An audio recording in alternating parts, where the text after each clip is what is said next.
Welcome to our Sharing Circle podcast number 1. Today we have a group of 4 people in the room, and we've come together as a group to explore what we mean by a deeper spirituality. My name is David, and to start our exploration, a short topic: meditation.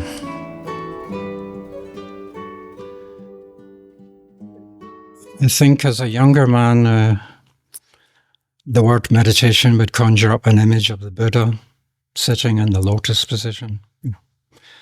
And his self-definition would be, I am awake. And I've been fortunate to have eye contact with 3 spiritual teachers, Krishnamurti, Eckhart Tolle, Adyashanti, and the one common factor with each one of these teachers is just how awake and alert these people are.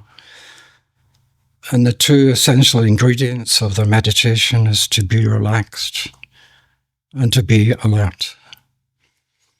And when I go into the computer and I look at the YouTube, and I see that maybe 99% of what comes out is under the heading meditation is definitely relaxed.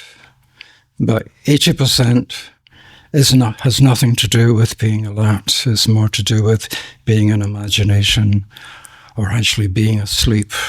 So I've been to mindfulness meditation groups, Buddhist meditation, where about a quarter of the people there were falling asleep who were actually asleep. So just an observation on how the same word has been translated in different ways in the last 40, 50 years in particular. It has gone from the importance of being awake to being a sedated state. And just wondering what people around the table think of this viewpoint. I mean, I couldn't agree with you more.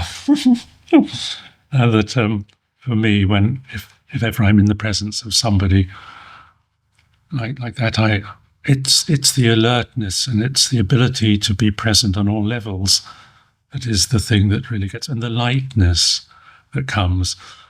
I've been in meditation organizations where people talk about becoming absorbed, and that usually means crashing out. And I suppose I have a little question on it, though, too, which is Eckhart says, of course, and when you meditate or you go into that state, you just accept what comes. And of course, we do have our everyday state, and then we have this more conscious state, and we have this less conscious state. But if we start off in the middle, sometimes I sit, and there's this enormous pull to go towards sleep. Now, you see, if I allow that and go with that, I end up asleep. On the other hand, if I fight it, I'm creating a conflict. And that's quite an issue for me sometimes. Yeah, I agree with you. Sometimes, you don't fight it. But I find most of the time, if I am being alert, if I'm starting a meditation and I'm alert, this tiredness just goes away. And there's this aliveness, there's this presence that actually comes and nourishes me and brings me back alive. And it's actually quite a nice boost, when you're feeling tired, to think, okay, let's take a pause. Let's be relaxed, as David said, and let's be alert. And I don't know, I think it comes with practice with me, practicing relaxation with alertness, because now it feels like as soon as I get into that state of relaxation, this alertness comes. It's as if, the muscle is there. The muscle is, oh, she's relaxing. Let's be alert. So it's, I don't know, but it's incredible. It's really, it's relaxing, yes, and it's very energizing. I think the presence of meditation and the alertness, I generally don't find that I feel sleepy. I'm just going with whatever comes up and whatever is. And allowing, I think that's the word that comes to mind, is allowing whatever's there to be. And sort of going with the flow and just being silent.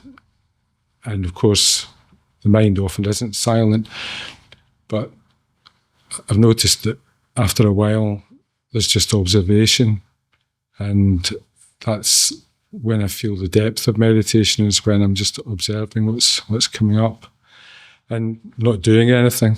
It's important. And then it just moves by itself and comes to some sort of conclusion. I feel that it's time to get up. A kind of simple process of silence, basically. What I would like to do is just have each person introduce themselves and just say a few words about the background. Quite often, if you're doing groups over the years, you get a large group of people, and 20 years later, you learn that they were actually interested in Sufism, and you didn't know. So it's quite good to know a little bit of the name of the person and the background. My name's David. I would say the spiritual influence from the early years. My mother was a spiritualist, and that had quite a big influence on me up to my early 20s. And then in my 20s, I hitchhiked to see a teacher called Krishnamurti and helped to establish little local groups for 20 years. Then I discovered a teacher called Eckhart Tolle, and again established little groups in Glasgow for 25 years. These are three large influences in my background. So I think it'd be good to each one to introduce, if you feel like it, just to say something about your background, spiritual backgrounds. Well, I'm Bernard, and I started off with a very, very mundane Church of England upbringing which I totally rejected by the time I was about 16. And then I met a book by Alan Watts called The Wisdom of Insecurity in my late 20s, and I became very interested in the Taoist path, really. So much so that a little bit later on, I actually studied a lot of Chinese medicine and actually worked as an acupuncturist, because that for me was a way of actually bringing this down through the needle to the person's energy, really. It was a way of linking everything together. And at that point also, I became interested because I worked with a lot of people, and of course, the energetic shifts made a lot of difference for people, but I felt shifts happened that I was not capable to deal with, and so I decided to do a Buddhist psychotherapy training that had its roots in Buddhist psychology, but embraced all the modern Western traditions, so that I could actually be more used to people when they were having difficulties. So I embraced that, and at the same time, I became involved in an Indian meditation organization which was called Sahaj Marg, which today has metamorphosed into something called heartfulness. That is, has one foot in the Hindu and one in the Sufi camp, and so it's very much about heart, and going slightly back to the meditation things. And it's very much about when you meditate on the heart, and then you stay in that place in your everyday life as much as you can, so the meditation is with you always. And I went to India quite a lot, various teachers and gurus, and I taught the meditations for a bit. And then I met Eckhart. Well, I didn't actually meet him. I met his writings and things, and found that he explained things in a way that was much more palatable to me, and that got rid of, because I wanted something that was not rooted in belief, but was rooted in experience. So I suppose that's where I am. Thank you, Bernard. I'm Aurora. I I'm French originally, but I live now. It's been 15 years that I've been living in Scotland, and I live in Ayr. My spiritual background, my mum was a medium, so I was brought up in that. I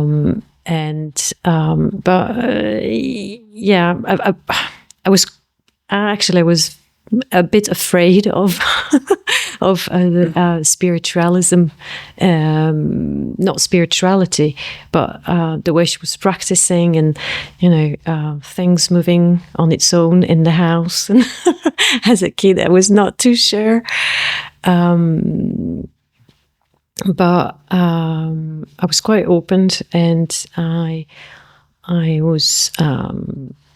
knew there was something bigger than us, and as a child I was asking questions like, being brought up in France with a Christian background, it's, God is always there and God is watching you. And I remember being on the playground at school thinking, but how can God, look at all the children on all the playgrounds in all over the world at the same time? And I remember I was running on the playground, and all of a sudden I stopped, and I was like, God must be within to be able to look through our eyes. But I still, at that point, I just thought it was a different entity. It was not non-dual yet for me. I was like, oh, he must be coming. And then I ran. I continued to run on the playground. And when my mom died, I was 24. All of a sudden I thought, you know what, I don't want to have anything to have with all of that, with spirituality. But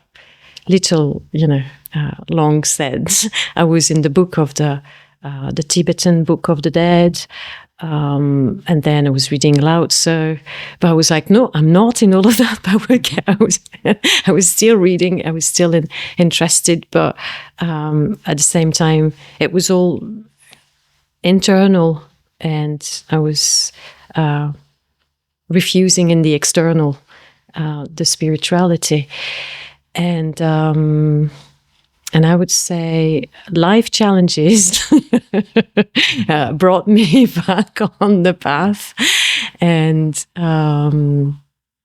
that's when Edgard appeared in my life all of a sudden. And I was like, oh yes, he's making sense, and he's really speaking. And as Bernard was saying, he's brought up that experiential part, because reading Lao Tzu is good, but it's not. It's hard to find how to apply that in our everyday life, in our modern society. So he brought that for me as well, Edgard, and. So that's, I think, that's the background. Hi, my name's Gavin. I suppose my spiritual interest started, like happens to a lot of families. It was a death in the family. My father died when I was quite young, and affected my mum quite badly.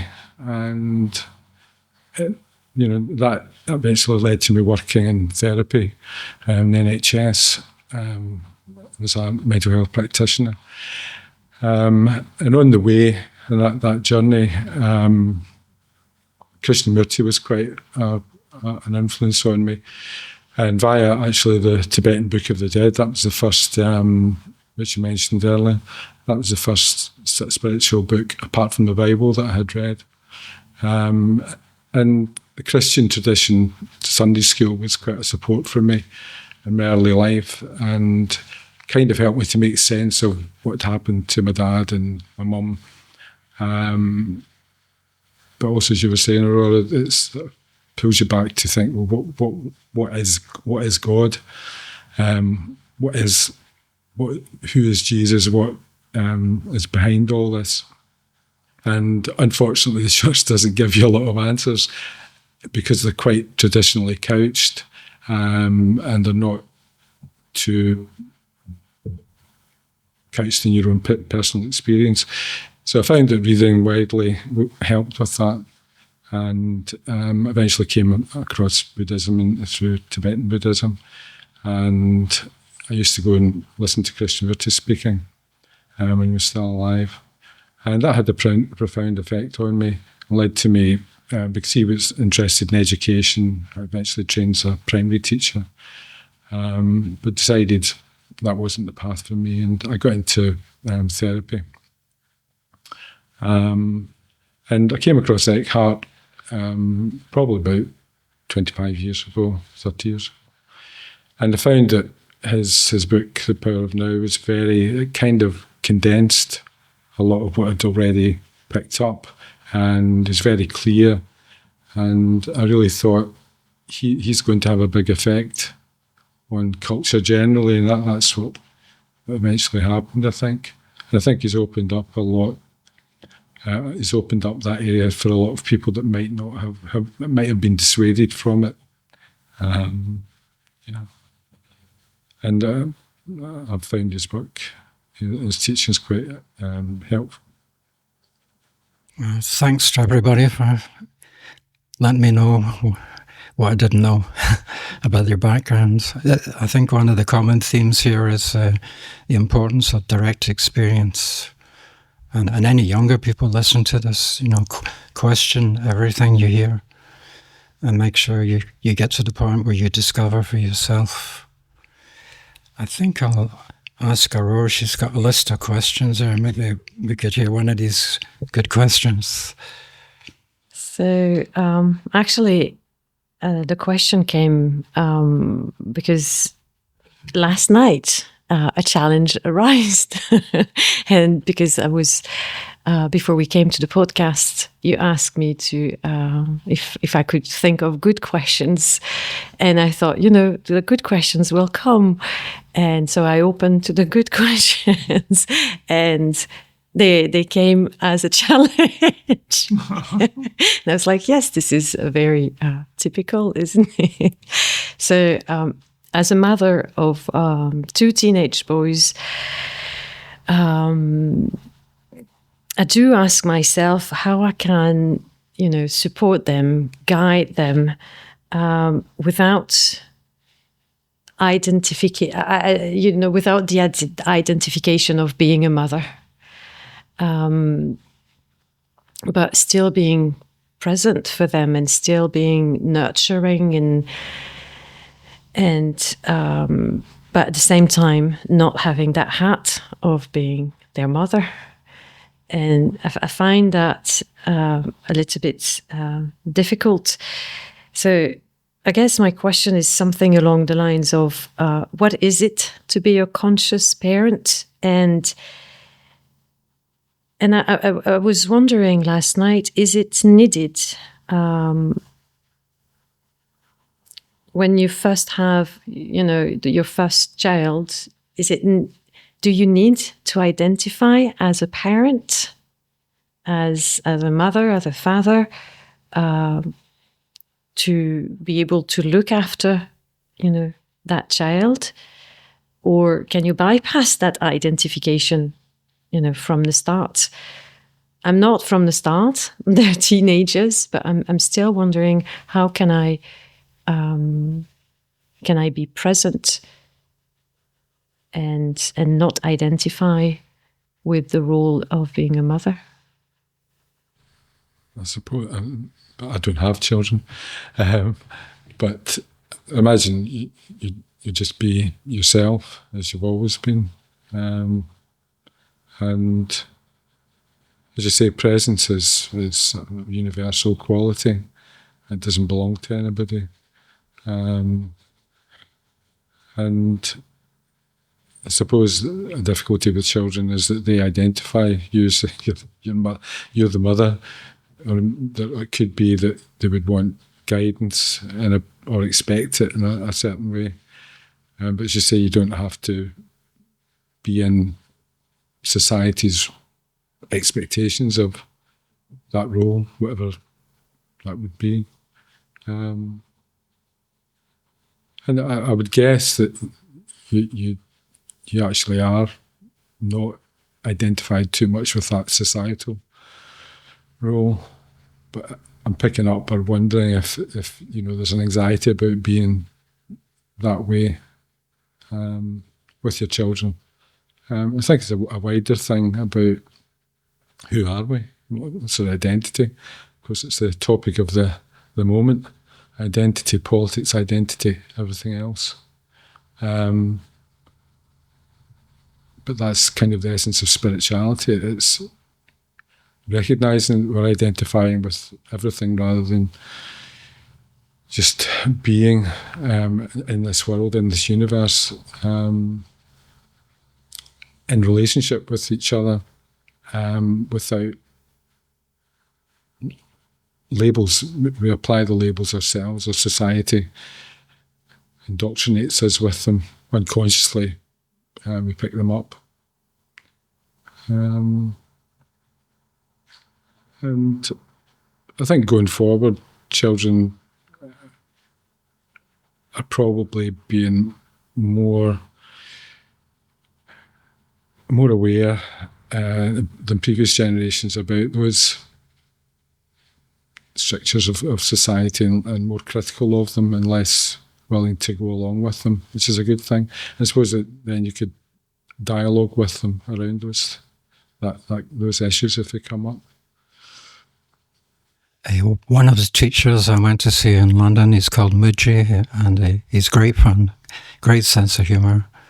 And his daughter arrived, she was in her mid-20s, and I remember him saying, she still sees me as a father. And somehow I think that's okay, it will evolve. The child will see. Both my parents, my mother died at 60 and my dad died at 77. So as a child, I'm now older than my parents. So there is an evolution from the child's viewpoint. And also I think there's a tendency for us, not just to do with bringing up children, but just about everything. The mind does its best to solve things sometimes that are beyond its capacity.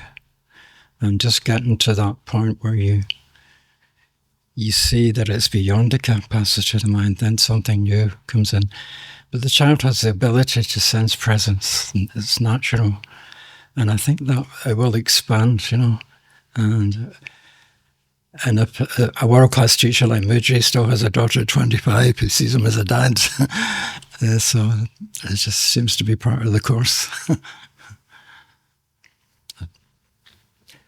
I maybe add one little bit. My daughter bosses me around. She's more like the parent and I'm more like the child. Yeah, it's brought to mind for me a Ram Dass story where he says that with relationships, it's like playing the game of Monopoly. You know Monopoly, yes. And you can be the iron, I'll be the top hat, you can be the boat. And it's fine, and we play the game. And you go to jail, and I get the community chest, and you buy Mayfair. And it's all very fine until you really believe you really are the iron or the ship or the top hat. And then the problems start. So for me, this thing is very much about having the space around.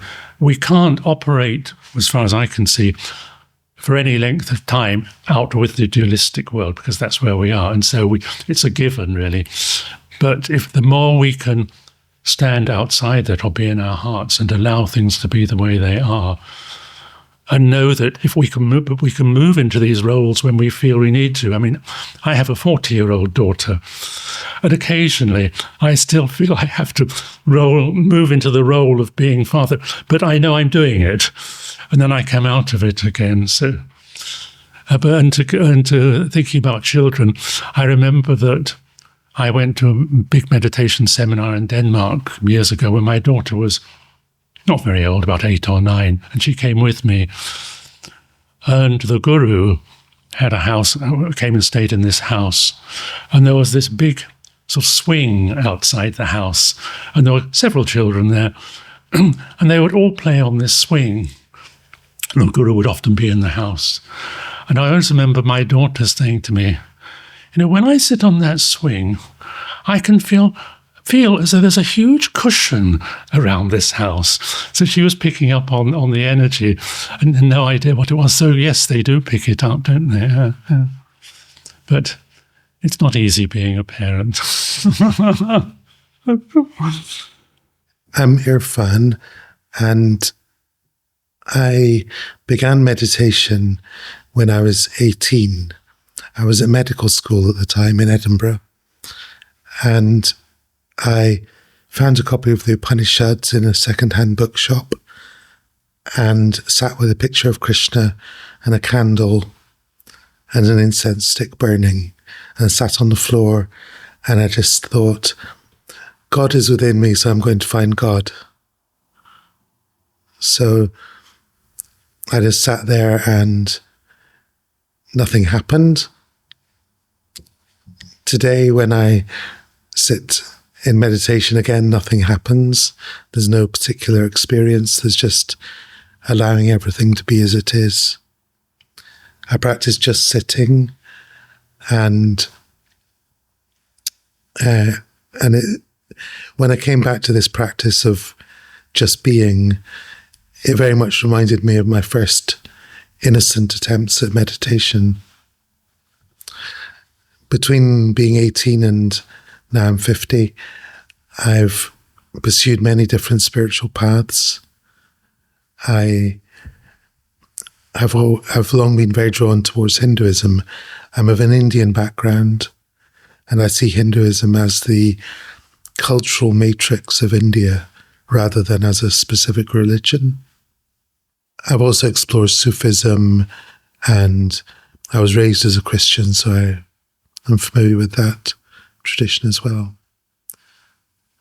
And I've inquired into the teachings of many different spiritual teachers, including Eckhart Tolle and Rupert Spira, Francis Lucille.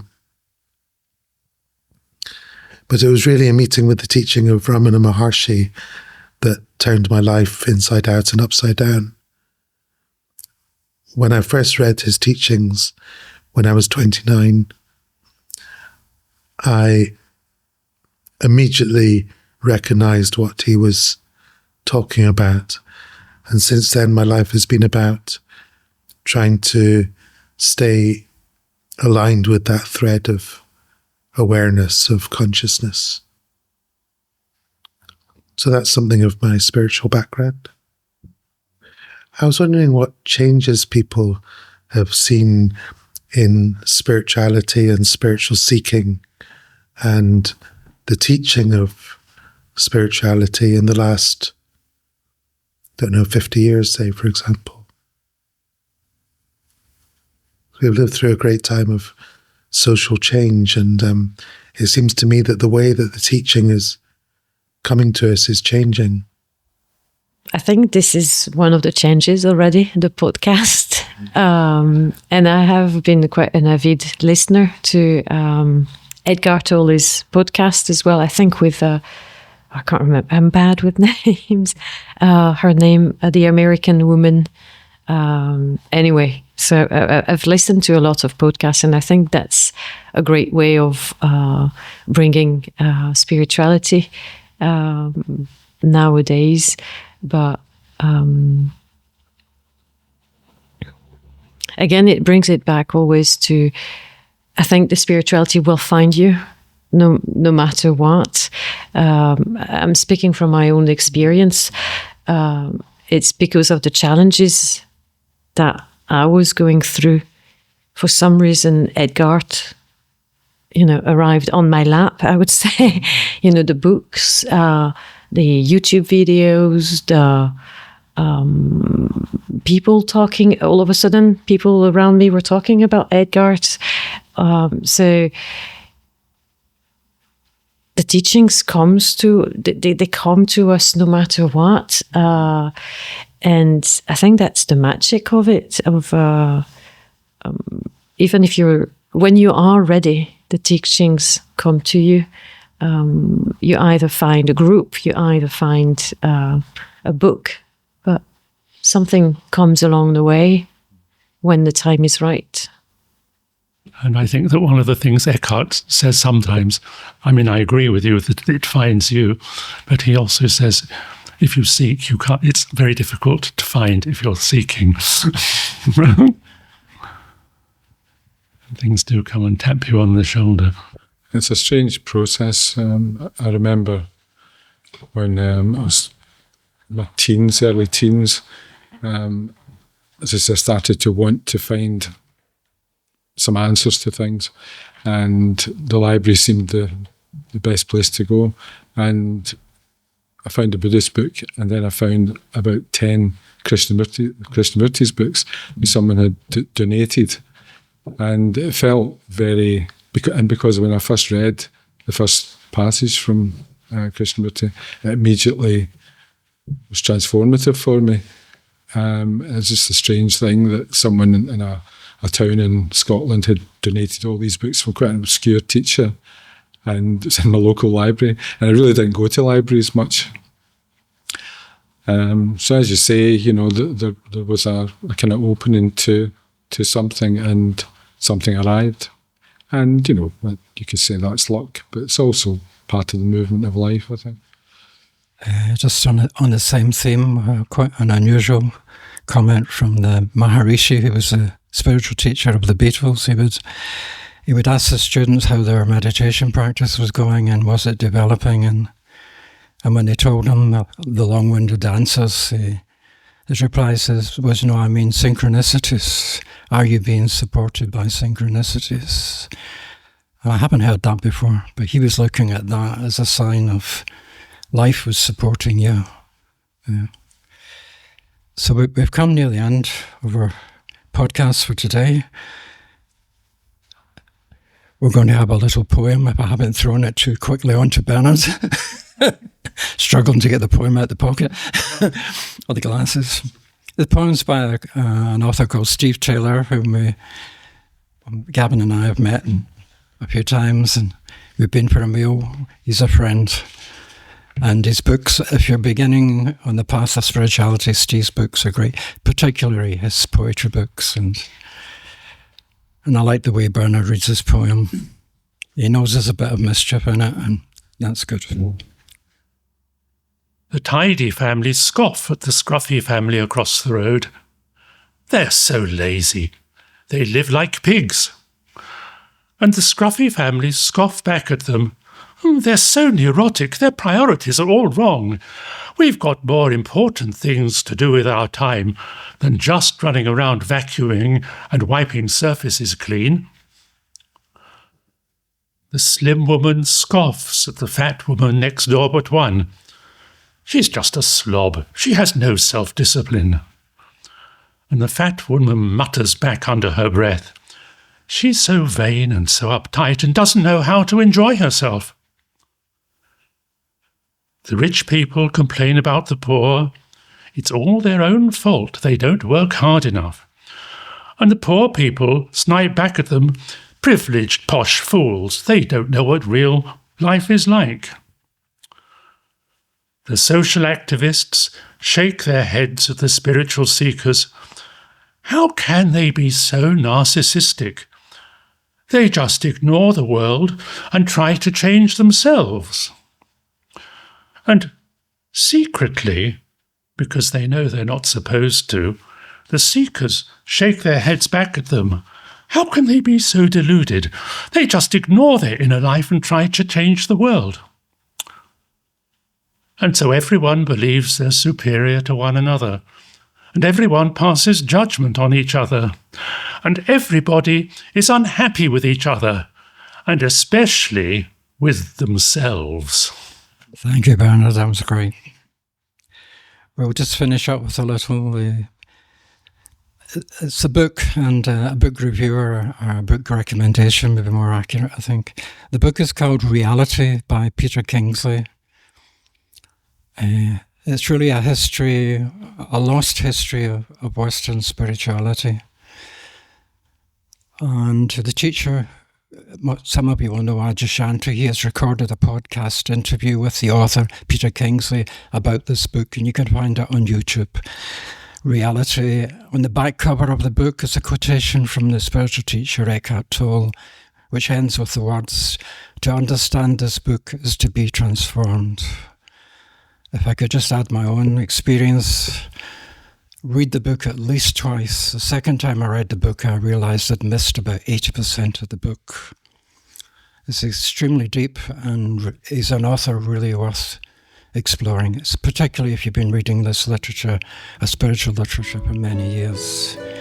We'd just like to finish by thanking everyone who's taken part today. We hope you found something of value from this podcast. We intend to record our next podcast in December, but until then, best wishes.